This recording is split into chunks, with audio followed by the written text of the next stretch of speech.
Oi, gente! Começa agora uma edição especial do Boletim Ciência. Hoje você acompanha mais um programa da série Leituras Fundamentais. Vamos conversar sobre o livro SUS, uma biografia, lutas e conquistas da sociedade brasileira. Escrito por Luiz Antônio Santini e Clóvis Bulcão, o livro apresenta ao leitor a história da elaboração de um dos maiores sistemas de saúde pública do mundo. Criado em 1988, o SUS, com base na universalidade e integralidade, oferece serviços de saúde pelo país afora. Excepcionalmente hoje não teremos participação ao vivo da nossa audiência, mas você sempre pode participar sugerindo temas para a gente debater aqui. Mande sugestões pelas nossas redes sociais. Entre a dimensão da relevância nacional de um serviço público de saúde e seus desafios, o SUS é considerado por muitos um projeto de nação, e especialmente por expressar uma conquista constitucional. Saúde é direito de todos e dever do Estado. O livro SUS, uma biografia, busca ir além dos fatos, revelando percepções de quem viveu de perto o processo de pensar e criar os alicerces da saúde pública brasileira. O livro também descreve ações e engajamentos políticos de lutas sociais em defesa do bem viver. Em 350 páginas, divididas em 10 capítulos, os autores mergulham em dados históricos, partindo especialmente de experiências pessoais de Luiz Antônio Santini, pesquisador do Centro de Estudos Estratégicos da Fiocruz e um dos autores da obra. E é com ele que converso agora. Olá, tudo bem? Seja bem-vindo. Muito obrigado.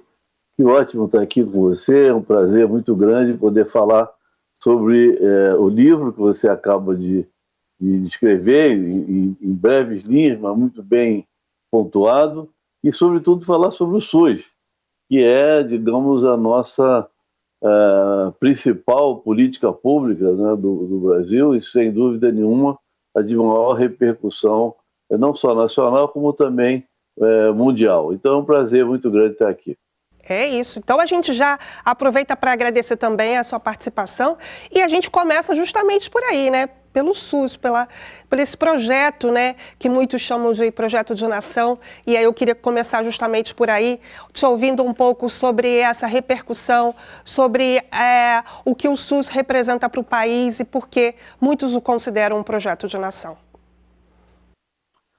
Veja bem, eu sou, pela minha experiência de vida, eu sou uma das pessoas que participou da construção desse projeto. Não como um líder, nem como um pensador especial, mas eu diria que como um trabalhador. Nessa construção, né, eu fui um daqueles que ajudou a colocar, talvez, pedra sobre pedra em alguns desses momentos históricos. O que eu quis, quer dizer, o que me motivou muito a escrever esse livro, e eu quero dizer que já há muita coisa escrita sobre o SUS, muita tese acadêmica, muita reflexão importante no meio acadêmico, inclusive, e principalmente da Fiocruz, mas eu quis pegar abordar um aspecto um pouco diferente desse, que é contar como foi feito, quer dizer, de fato, não uma reflexão sobre o que está feito, mas o como foi feito e por que falar sobre como foi feito. É para mostrar, ou para pelo menos provocar uma questão que eu acho muito importante, o entendimento das pessoas, é de que a construção do SUS é um processo. O SUS não é alguma coisa acabada, que está aí, foi feito, aprovado na Constituição de 88, implementado através da Lei 8080 e ponto final. Agora temos o SUS e agora é só ver o que foi feito e o que falta fazer. Não, o que falta fazer é muito. E é muito justamente porque o SUS é uma conquista da democracia. É preciso lembrar que quando o Sistema Único de Saúde foi construído e concebido, nós estamos em plena luta contra a ditadura. Nosso objetivo era a democracia. E dentro da questão democrática, a saúde era um elemento fundamental. Então, esse foi, digamos, o ponto de partida da minha reflexão e do meu impulso para fazer essa obra.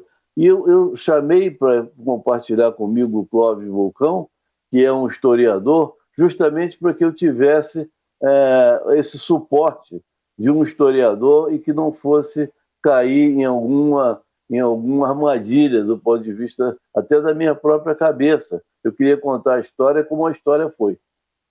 E aí, né, eu já também pego um ponto que o senhor refletiu aí sobre a questão das lutas.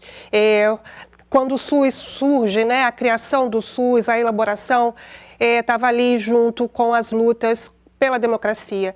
E agora, com esse livro, né, um ponto aí marcante é a pandemia, que divide um pouco a nossa história da saúde pública. E aí eu queria que o senhor comentasse sobre a elaboração do livro e a luta, né, contra o vírus da Covid e o vírus da desinformação, que todos nós tivemos e temos que lutar todos os dias. Ótima questão, porque, na verdade, é o seguinte, há muitos anos que eu penso em escrever, em contar um pouco essa história, em compartilhar com todos, né, com a população, com as pessoas, com os estudantes, sobretudo com os estudantes, essa questão do SUS.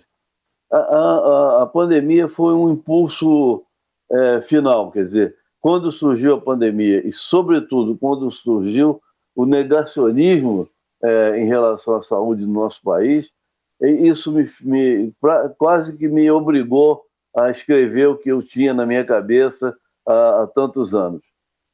Para mostrar justamente, ou para discutir justamente, que o SUS foi, apesar do Brasil ter sido proporcionalmente um dos países onde se morreu mais gente da pandemia do que poderia ter sobrevivido se tivesse um atendimento adequado, uma estrutura atuante, mas, na verdade, a grande responsável por não ter morrido muito mais gente e da pandemia não ter sido no Brasil um desastre muito maior do que foi, se não fosse o SUS, se não fosse a estrutura, a experiência de gestão, de governança, de capilaridade que esse sistema possui e que, portanto, permitiu, mesmo com a negação do governo federal, atuar de maneira a que a maior parte da população tivesse acesso à melhor informação,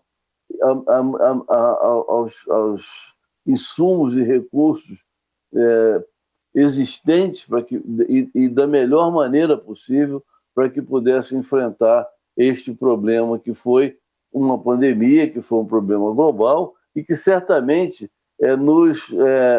continua a nos ameaçar. Nós teremos outras pandemias.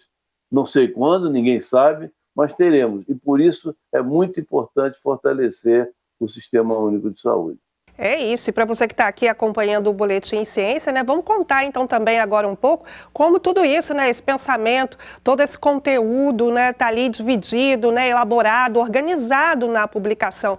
E aí eu te pergunto, como é que foi organizar em capítulos, né, como é que foi trazer toda essa história à tona nas 350 páginas do livro?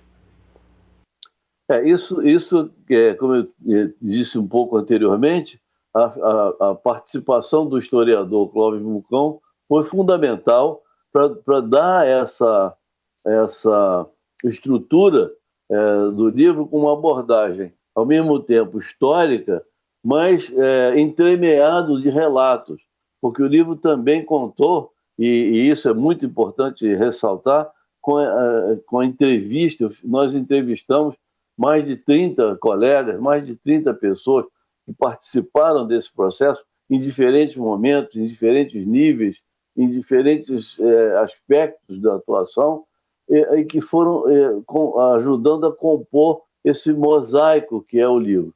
E o papel do Clóvis Vulcão, do historiador nesse processo, foi justamente estabelecer uma linha de continuidade entre esses diversos relatos e essas diversas experiências.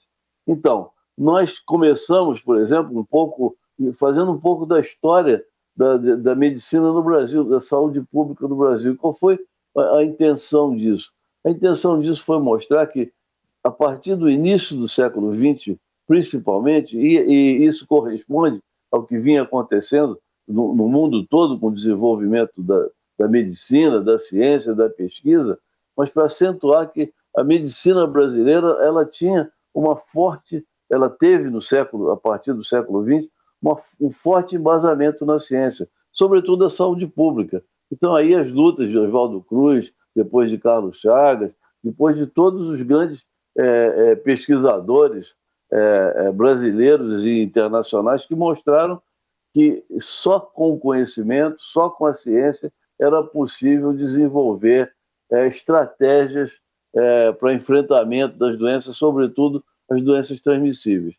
Isso foi um marco tão importante que acabou sendo um paradigma para a medicina e para a saúde pública de uma maneira geral, a questão da unicausalidade. O que no futuro, quer dizer, nos dias de hoje, não representa uma dificuldade também de enfrentar determinadas barreiras que aparecem com o surgimento e o crescimento das doenças crônicas, que não correspondem exatamente ou rigorosamente a esse paradigma de causalidade. Então, e aí passou-se a compreender também, hoje em dia, quer dizer, que mesmo as doenças transmissíveis, mesmo aquelas transmitidas por vetores, a simples tentativa de eliminação dos vetores é insuficiente para dar conta dos problemas pela complexidade envolvida. Então, na verdade, o tempo todo o livro vai adiante e retorna na busca de elaborar comparações, elaborar estratégias, quer dizer, verificar que estratégias foram mais eficazes, que estratégias não foram tão eficazes, justamente em função do paradigma adotado na sua concepção e organização. E o SUS ele tem essa grande qualidade, essa grande flexibilidade que permite todo esse processo, porque envolve na sua implementação o conjunto da sociedade, não só acadêmico, mas também da sociedade organizada, através das conferências, dos conselhos. Então, é muito permeável a uma discussão mais ampla na sociedade. Pois é, e aí nesse sentido, né, quem aí não é da área da saúde, mas se interessa, né, pelo tema, quer saber mais de todo esse processo, né, que tem aí também muita questão política, engajamento político, controle social, quem não é aí da área da saúde consegue acompanhar o livro, consegue entender todo esse contexto? Consegue. Na verdade, esse era uma das premissas que nós tivemos ao elaborar esse livro, era que ele fosse de uma leitura agradável, sobretudo, porque senão as pessoas desistem de ler, mas que também fosse uma leitura ampla, de tal forma que de pessoas de qualquer área de conhecimento, ou até mesmo que não tenham nenhuma formação universitária ou acadêmica, tenham possibilidade de compreender, porque nós estamos falando e isso eu quero enfatizar bem, nós estamos falando de um processo em construção, em andamento. O SUS não é um sistema acabado. O SUS é um sistema que tem um arcabouço político muito bem definido, mas como operacionalmente ele é um sistema em construção. Cada etapa de novas questões que se colocam para a saúde pública, o SUS tem mecanismos e estratégias para fazer frente a esses desafios. Então, esse era o objetivo do livro, exatamente. Dialogar o mais amplamente possível com os diversos segmentos da sociedade.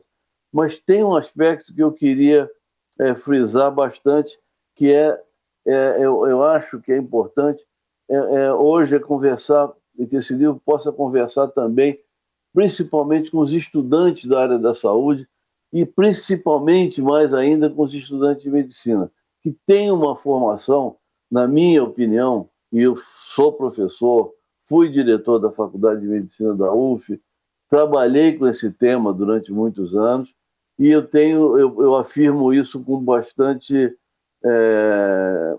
vamos dizer, conhecimento de causa. Os cursos de medicina distorcem a formação médica, transformam a medicina numa caixa fechada, onde as pessoas, somente quem tem acesso específico àquele tipo de conhecimento e cada vez mais especializado é que pode efetivamente utilizá-lo. Isso é uma visão errada da saúde e, sobretudo, da medicina. Mas é muito difícil modificar isso, porque a tendência, pela ampliação do conhecimento científico, é um pouco paradoxal, porque a tendência é a especialização. Mas a especialização, ela em vez de abrir horizontes, ela fecha horizontes em temas muito particulares. Esse desafio não foi ainda enfrentado pela educação da área dos profissionais de saúde, mas, sobretudo, a educação médica, que precisa ser. É isso. A gente já está caminhando aqui para o finalzinho do boletim. Eu vou pegar esse gancho aí dos desafios para trazer uma questão que eu não sei bem se é uma reflexão ou se é mais uma provocação. Mas de tudo que o senhor disse, né, que é um processo em construção, né, o SUS, eu queria que o senhor falasse se o SUS que temos está mais perto ou mais longe do SUS que queremos. Olha, eu acho que o SUS está sempre mais perto do que queremos, mas não está tão perto do que precisamos. Quer dizer, e aí tem um pouco, preciso compreender que, na verdade, existem vários componentes dessa história de construção que deixam a necessidades não resolvidas. Por exemplo, uma delas, talvez a mais crítica, a mais importante, a questão do financiamento. Quer dizer, a falta dos recursos necessários e suficientes para atender a todas as necessidades de saúde da população deixa o SUS um pouco longe daquilo que precisamos, embora, como eu disse, avançando no modelo que queremos. Então, estamos aperfeiçoando cada vez mais o modelo na direção do que queremos, mas temos dificuldade na questão do que precisamos alcançar para oferecer melhor serviço, melhor qualidade de serviço para a população. Mas eu sou otimista com relação a isso. Eu acho que por ser um processo, e por ser um processo democrático, participativo, ele sempre vai ter esta possibilidade. E aí não depende só dos técnicos, não depende só do governo, que seja o que o governo for, mas depende de uma mobilização, de um engajamento, de uma participação e, sobretudo, eu diria, de uma apropriação pela sociedade desse que é um bem construído por ela. É isso. E é assim, né, com esse chamado, né, com essa convocação pela sociedade brasileira, porque afinal o SUS é de todos nós. A gente vai ficando por aqui. Agradeço imensamente a sua companhia e agradeço imensamente também a sua participação. Obrigada por tanta informação aqui no Boletim e parabéns pela obra. Eu que agradeço, foi um prazer participar. E você também já sabe, né? Fique com a gente, confira a nossa programação no site do Canal Saúde. A gente se encontra por aqui sempre segunda, quarta e sexta, ao vivo às 3 da tarde no YouTube e depois às 7h30 da noite na TV. A gente se vê.